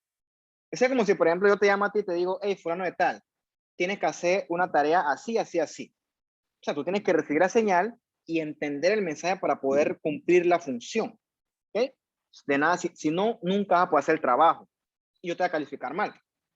Lo mismo ocurre con la célula. La célula tiene que ser capaz de transducir la señal, porque si lo hace mal, entonces es una célula que es incapaz y entonces es una célula que no debe seguir con vida. Más o menos, más o menos. Bien, vamos un poquito de esto. Como te dije, ¿no? La célula no está divorciada del medio. Ella necesita, parte de su función requiere que la célula se comunique con otro, ¿ok? Porque los procesos tienen que ser altamente regulados. Gracias a eso, usted cambió de ser un pequeño cigoto a ser hoy en día un adulto, un ser humano adulto, gracias a que sus tejidos crecieron y se desarrollaron organizadamente, gracias a que sus células proliferan con control y a que sus células tienen sus funciones específicas bien coordinadas, ¿ok? Eso ocurre gracias a la comunicación de las células con su medio. La célula tiene muchos mecanismos para comunicarse. Uno de estos son los gap junctions, que son como unos pequeños canales que permiten el paso de moléculas entre células. Esos gap junctions vamos a discutir un poquito más adelante cuando hablemos de los epitelios y de las uniones intercelulares. Oye, pero qué cosa, hasta ahora es que la gente se pone intensa. Bien. Entonces la célula tiene un montón de receptores en su respectiva membrana plasmática que utiliza para responder o detectar señales que vienen de afuera. Por ejemplo, ¿por qué si usted agarra y le mete un puñete a la pared, por qué usted cree que le va a doler eso aquí? Eso no se golpeó. Porque en ese sitio se detectó un estímulo físico y la señal fue desencadenar una respuesta inflamatoria, que va a ser más o menos intensa dependiendo de la severidad del trauma. ¿Okay? Entonces, cada célula tiene su propio set de receptores, ¿ok? Que responde a ciertas señales específicas o, dicho de otra forma, a su específico ligando de alta afinidad. Eso aplica sobre todo cuando hablemos del tema de las hormonas. Bueno, yo no creo que les hable, ¿no? Usted eventualmente hablará de las hormonas. Las hormonas interactúan con ciertas células de forma específica, ¿ok? Células que se llaman células target o células blanco, ¿ok? Como lo tienes aquí en esta imagen. Tienes una célula que secreta hormonas, que están aquí en moradito. Las células que tienen receptores para esta hormona, o sea, la target cell, sí es afín con la hormona, mientras que la que no tiene receptores no tiene cómo captarlos, ¿ok? Entonces tienes que tener los receptores para poder responder a la respectiva señal, porque cada célula tiene su respectiva función. Eso te habla a ti de la complejidad de cada respectiva célula. Entonces, dentro de la señalización existen varios tipos. La endocrina, que es por hormonas, la paracrina, que ocurre de una forma local, la sináptica, autocrina y la yuxtacrina. Vamos a hablar un poquito de cada una de ellas. El punto es que el ligando de afinidad interactúa con su respectivo receptor y eso genera un montón de reacciones bioquímicas dentro de la célula que involucran otros mensajeros que se traduce al final eso, o se transduce al final eso, en una respuesta, en que la célula haga una respuesta. ¿Cuál es un ejemplo de esta respuesta? Bueno, que la célula, como dije antes, la célula del páncreas secreta una enzima. La célula solamente va a secretar una enzima cuando la hormona X es secretada. Solamente cuando ocurre eso. ¿Okay? Es una forma que usted lo vaya viendo desde ya. Bien. A forma así bien resumida, en la señalización endocrina, la señal viaja por la sangre, o sea, es a distancia, ¿ok? Por ejemplo, mi glándula tiroides secreta T3 y T4, o sea, hormonas tiroideas. Esas hormonas tiroideas viajan por la sangre y actúan en las respectivas células, ¿ok? Esa molécula o ese ligando que viaja por la sangre, eso se llama la hormona. La hormona actúa a nivel sistémico porque viaja por la sangre, ¿ok? Lo mismo ocurre, tú tienes en la hipófisis, acá arriba en el cerebro, secreta hormonas que viajan y van a sus respectivos órganos blancos, ¿ok? Son moléculas que actúan a distancia. Diferente a la paracrina, ¿ok? La paracrina es una señalización que actúa a nivel local, ¿ok? La célula secreta su respectivo ligando y eso actúa a nivel local, o sea, a células que son vecinas. Está la sináptica, que usted conocerá más que todo cuando conozca la neurona y los neurotransmisores, ¿ok? Cuando conozca la sinapsis como tal. No solamente para mencionarlo, porque eso usted lo conocerá con mucho más detalle cuando de su clase de fisiología de nervioso. Entonces, la otra que es la autocrina, esta palabra, ¿no? Las células secretan señales que son para ella misma, ¿ok? Una señal que se une a sus propios receptores. Y está la yuxtacrina, que esta se utiliza sobre todo para el desarrollo embrionario, ¿okay? Para interacciones embrionarias tempranas, que asumo que usted pues eso lo conoció en su respectivo curso de embriología. Repito, esto solamente para mencionarlo, para que usted sepa que existen varios tipos de señalización. Hablando de esto, porque esto es lo que me preguntaban antes sobre los receptores y los ligandos, pues estos son cosas complejas, ¿ok? Mucho más que el oxígeno o simples moleculitas no polares. Esto es mucho más complejo. Esto requiere de que la célula cambie, ¿okay? Que responda a la respectiva señal. Entonces, ciertos receptores incluyen receptores vinculados a canal, receptores enzimáticos, que esos son bien complejos, u otros que son los receptores acoplados a proteína G. Como te dije, o como les dije anteriormente, los receptores, mejor dicho, las proteínas de canal o los canales iónicos solo son afines a su respectivo ion. Por ejemplo, yo puedo tener un montón de potasio que quiere entrar a la célula, pero solamente va a entrar o salir por su respectivo canal de potasio, ¿ok? El canal solamente se va a abrir cuando detecte un potasio. O sea, no es que porque entra un sodio al canal de potasio, este se va a abrir, no. Solamente se abre cuando detecta su ligando de alta afinidad, que en este caso es el ion que corresponde. Puede tener muchos iones que son otro tipo, pero no se va a abrir, solamente responde a su ligando de alta afinidad, que en este caso es el respectivo ion que les corresponde. Entonces, los receptores enzimáticos, que la mencionamos anteriormente, se activan cuando se une el respectivo ligando y entonces se desencadena en la membrana plasmática una actividad catalítica que sirve para potenciar señales, potenciar reacciones propias de este compartimiento. No vamos a hablar mucho de eso porque si no vamos a enredar. Y están estos otros que son un poquito más complicados, que son los receptores acoplados a proteína G. Entonces, estos, para que usted haga la idea, ponte que esta es la membrana plasmática, llega el ligando de alta afinidad. ¿Okay? Aquí está en rojito. Alta afinidad que solamente se une a su respectivo receptor de proteína G. Entonces, eso genera una cascada que involucra otros segundos mensajeros. ¿Ok? Aquí un segundo mensajero activo. Entonces, solamente al final de eso es que se genera la respuesta celular. O sea, es una cuestión altamente sofisticada, altamente compleja, y eso solamente se desencadena cuando se une este ligando de alta afinidad. ¿Ok? Ligando de alta afinidad. Llega el ligando de alta afinidad, aquí lo ves en rojito, se une al receptor de proteína G. Entonces, esto se une a otras proteínas efectoras.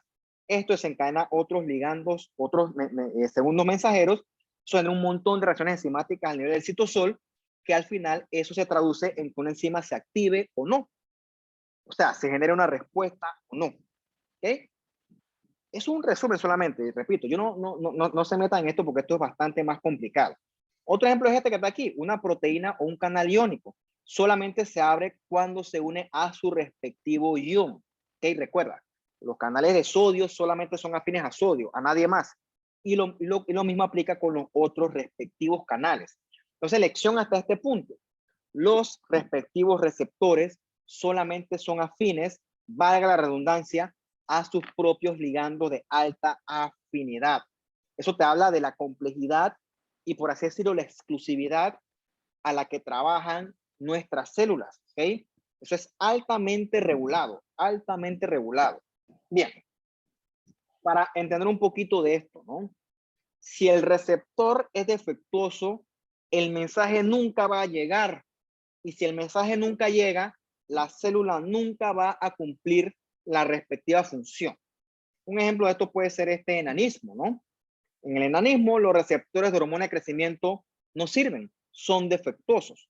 Por lo tanto, la señal o el mensaje que debe mandar la hormona de crecimiento no llega a la célula y la célula no crece o no se desarrolla adecuadamente. Y la manifestación fenotípica es un paciente con rasgos propios de enanismo. ¿Y por qué fue eso? Porque los receptores son inadecuados. ¿Okay? Probablemente la proteína que codificaba el receptor, el gen que codificaba, perdón, esta proteína, era un gen defectuoso y eso generó a la vez una proteína o receptor defectuoso. Eso es una parte más de la genética, por cierto. Pero es para que tú sepas cómo algo tan insignificante como una cuestión a nivel molecular tiene manifestaciones clínicas muy importantes. ¿Okay? Esto todavía se presta para hablar mucho más. ¿Okay? Pero solamente para que tú tengas una idea hasta este punto de la clase. ¿Okay? Otro ejemplo puede ser cuando una glándula produce hormonas, pero la célula target no responde a la respectiva hormona. Se me Como la ocurre diabetes. la diabetes insípida, te iba a decir. Como la diabetes insípida. La verdad es que no me quiero meter en eso, pero bueno, ya que tú lo mencionaste, pues me va a tocar decirlo. Bien. La diabetes insípida es una enfermedad donde el paciente orina mucho. Tiene una manifestación que se llama la poliuria. Poli de mucho, urea de orina. O sea, el paciente orina grandes cantidades. ¿Pero por qué? Porque tiene defectos a nivel de la hormona antidiurética. La hormona antidiurética se secreta a nivel de la hipófisis. ¿Ok? Como dice la palabra, antidiurética. O sea, es una hormona que regula los niveles de agua a nivel del cuerpo. Como dice, antidiurética, evita que yo haga diuresis, o sea, evita que yo orine. O sea que si mi hormona antidiurética es defectuosa, yo voy entonces a orinar. Voy a botar mucho líquido a través de la orina. ¿Okay? Entonces, voy a meter otro tema, pero bueno, ya como yo creo que estoy terminando ya, puedo decirlo. Sí, ya estoy terminando. Así que puedo, pues, explayarme un poquito. Tú puedes hacer el experimento si te interesa la ciencia. Por ejemplo, mañana puedes agarrar y decir, no voy a tomar agua todo el día. No te vas a morir. ¿Ok? Sí te va a dar mucha sed, pero no vas lo que vas a orinar poco. Y lo poquito que orines va a ser una orina bien concentrada. El orine va a ser amarillo porque es un orine rico en solutos y pobre en agua. Porque tu cuerpo se está tratando de aferrar a la poquita agua que tú tienes para que tú no te deshidrates. ¿Por qué? Porque tú no estás tomando agua. Eso ocurre en condiciones normales, gracias a la hormona antidiurética. La hormona antidiurética detecta que tú estás deshidratado y se aferra a tu agua que tú tienes de manera que tú no te termines de deshidratar. ¿Qué ocurre? El paciente con diabetes insípida tiene problemas para producir ADH. En este caso sería una diabetes insípida central porque el problema ataca arriba en hipófisis. ¿Ok? O el otro mecanismo ocurre a nivel renal. El paciente produce ADH, pero el riñón no responde a la ADH porque los receptores de ADH a nivel renal son defectuosos. Entonces el paciente secreta toda la ADH que le da la gana de la hipófisis, en este caso la neurohipófisis. Tipo, boom, boom, boom, boom, boom, bombardea ADH y el riñón está ahí como que, pero si yo no la veo y no recibe la señal de que me estoy quedando sin agua, y el riñón, ¿qué hace? Bota más agua a través de la orina, ¿ok? Este paciente con diabetes insípida se te puede deshidratar con mucha facilidad. ¿Por qué? Porque la célula blanco, que son las células túbulos renales, no responden a la ADH y por lo tanto todo el paciente pierde toda la volemia por la orina. ¿Por qué no se deshidrata el paciente? Porque el paciente le da sed. El tipo, así como orina, así mismo toma agua.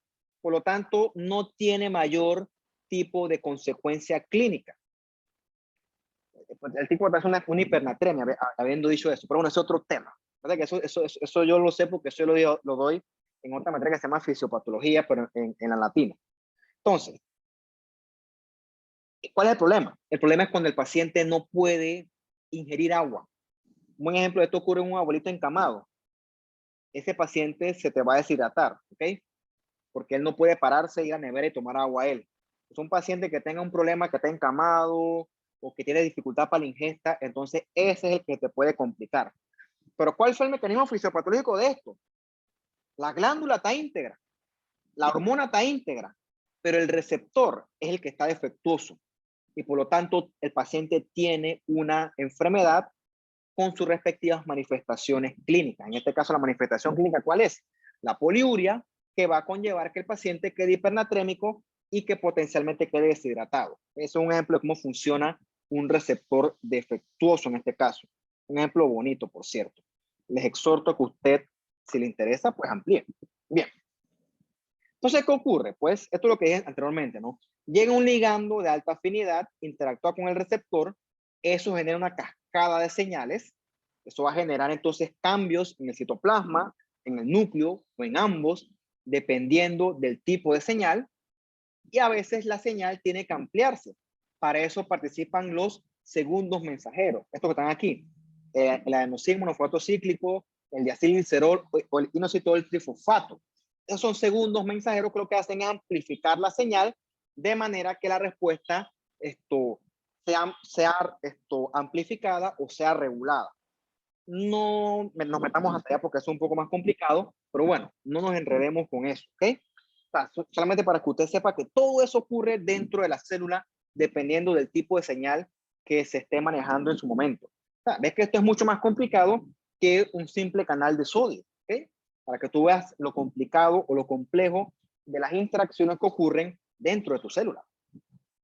Lo mismo, ¿no? Llegó el ligando, activó la proteína G, el receptor de proteína G, eso activó una cascada dentro de la célula que involucró segundos mensajeros, ya sea el AMP cíclico o el inositol trifosfato o el diacilglicerol, y entonces eso generó respuestas dentro de la célula, ya sea amplificar o regular. La cosa es que al final del día genera una transducción de señales dentro de la célula que se traduce en una función de la célula, ¿eh?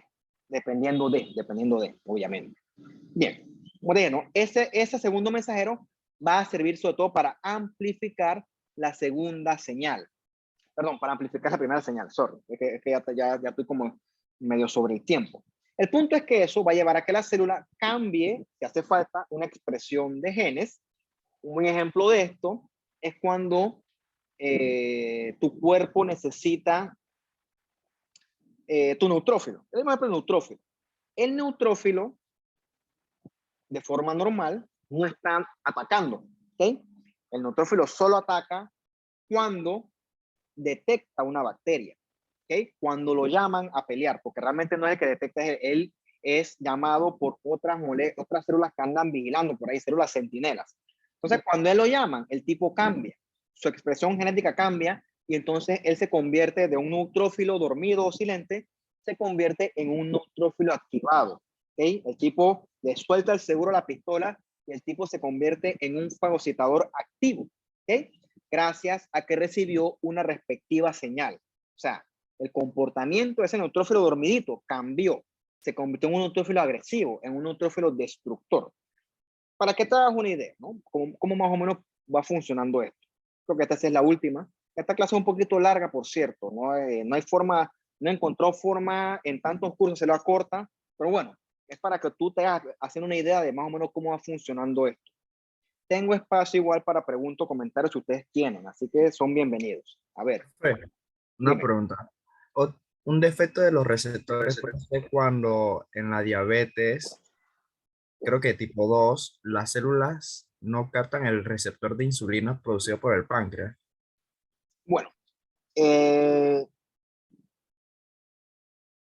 el mecanismo fisiopatológico de la diabetes tipo 2, el paciente adquiere algo que se llama resistencia a la insulina. ¿Ok? El páncreas, en este caso el endocrino, que conoceremos cuando llegamos a esta parte del curso, el páncreas endocrino secreta la insulina, pero los tejidos periféricos se resisten a esa insulina, en parte por lo que tú dices. La insulina está ahí, le toca la puerta al tejido muscular y al tejido esquelético, pero los receptores no detectan esa insulina. Por eso se llaman resistencia a insulina. Entonces, el paciente secreta bombas de insulina de forma industrial, pero la célula no responde a la insulina. Sí, porque con el tiempo se va formando o se va instaurando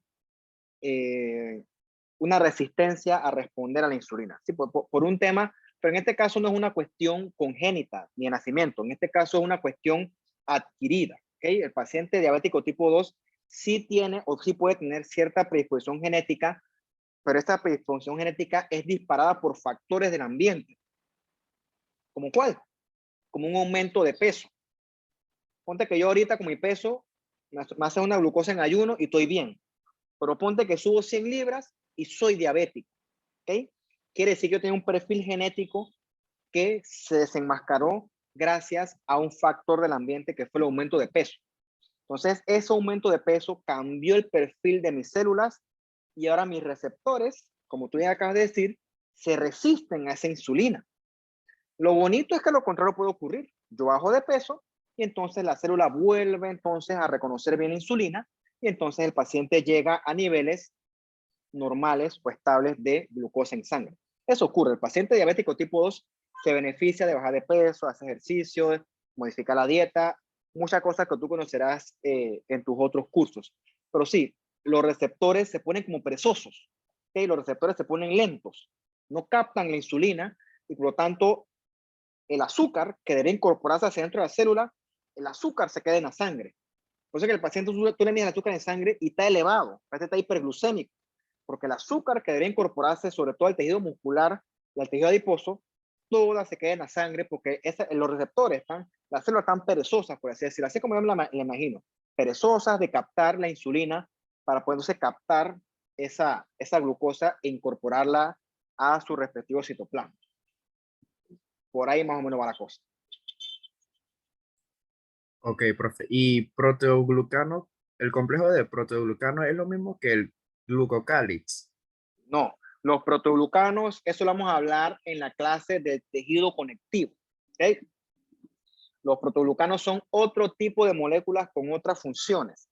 Yo sé que se parece porque tienen proteínas y glucosa. ¿Okay? En ese mismo sentido están las glucoproteínas, que también son parecidas. ¿Okay? Pero tienen sus respectivas funciones que cuando llegamos a este punto del curso que es cuando hablamos del tejido conectivo y la matriz extracelular, ahí vamos a estudiar las diferencias sutiles pero importantes que existen entre unos y otros. Profe, y vacuola, las vesículas son los mismos que los fagosomas. No, cuando hay un fagosoma, la bacteria, perdón, el neutrófilo agarró, abrazó la bacteria y la bacteria se incorporó dentro de una vacuola fagocítica, ¿okay? Rodea su membranita. Entonces, esa vacuola fagocítica se fusiona con el lisosoma. Esa fusión es el fagosoma. ¿Okay? Esa fusión es el fagosoma. Eso lo puedes revisar en la diapositiva que les mandé de que ahí hablamos del lisosoma. El viernes, si da chance, vamos a hablar más un poquito de eso. Entonces, vesículas de transporte o vacuola de transporte son de cualquier tipo, ¿no? Ya sea para líquidos o para bacterias, etcétera. Cualquier tipo de endocitosis. Pero el fagosoma como tal es cuando se fusiona una vesícula que contiene una bacteria, se fusiona con el lisosoma, ¿verdad? Esa fusión es lo que se llama entonces el fagosoma. Profe, ahí usted mencionó algunos tipos de receptores. Los receptores pueden ser glucoproteína, glucolípidos y las proteínas en sí. Claro, de hecho, esencialmente son proteínas, pero pueden ser asociados a otras moléculas y toda esa asociación es la que les da distintos tipos de funciones. O sea, eso, desde el punto de vista de química orgánica y bioquímica, los receptores son muy heterogéneos y al ser muy heterogéneos, eso es lo que les da su respectiva función. Por ejemplo, en los eritrocitos, los oligosacáridos pueden ser receptores. Lo que pasa es que los oligosacáridos solamente son azúcares. Un receptor tiene que tener un componente de proteína porque las proteínas son elementos mucho más complejos. Los oligosacáridos del eritrocito van a ser parte del glucocálix, pero para que sea un receptor como tal, tienes que tener un componente de proteínas. O sea, tiene que ser más complejo. Solamente azúcares no. Algo que se una a la proteína, pues. Ajá, receptor involucra proteínas. O sea, si no hay proteínas, un azúcar es muy simple para funcionar como un receptor como tal. Ok. Gracias, profe. Vale, ¿qué más? Profe, yo tengo una pregunta. Dime. ¿Las células procariotas son capaces de formar tejidos? No, porque acuérdate que las células procariotas son bacterias. Las bacterias son organismos unicelulares. Ellas andan por ahí solitas. Digo, pueden trabajar juntas, pero nunca van a tener la complejidad para formar estructuras multicelulares. Acuérdate que un organismo multicelular solamente está constituido por eucariotas. O sea, eso es demasiada complejidad. Una procariota es por definición un organismo unicelular. Habiendo dicho eso, también hay organismos eucariotas unicelulares, como las amebas, ¿ok? Las amebas que tú conocerás en parasitología. Una ameba es una célula bien compleja, pero que solamente es una celulita. Muchos parásitos unicelulares son eucariotas y son mucho más complejos que una bacteria. Pero no, volviendo a tu pregunta, la bacteria, el procariota es muy simple para formar tejidos. No tiene esa capacidad. Eso es muy avanzado para él. Gracias, profe. ¿Qué más?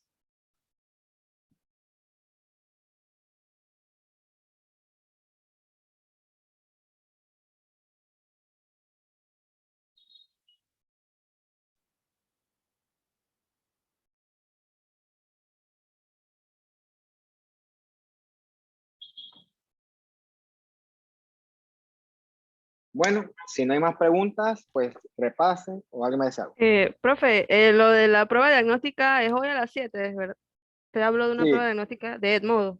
Solo sí, es hoy a ahora, las, ¿verdad? Todos tenemos sí, que hacerla. sí, si no pueden hacerla a las 7 porque tengo otro compromiso académico, les voy a dar chance para que lo hagan después, ¿okay? Pero sí, de preferencia a las 7. Ok. Vale. Bueno, jóvenes, si no hay más preguntas, entonces nos veremos entonces el viernes, pues. Igual si tienen dudas pueden hacerme a lo largo del chat y ahí vamos viendo, ¿no? Chao, cuídense y que estén bien. Hasta luego.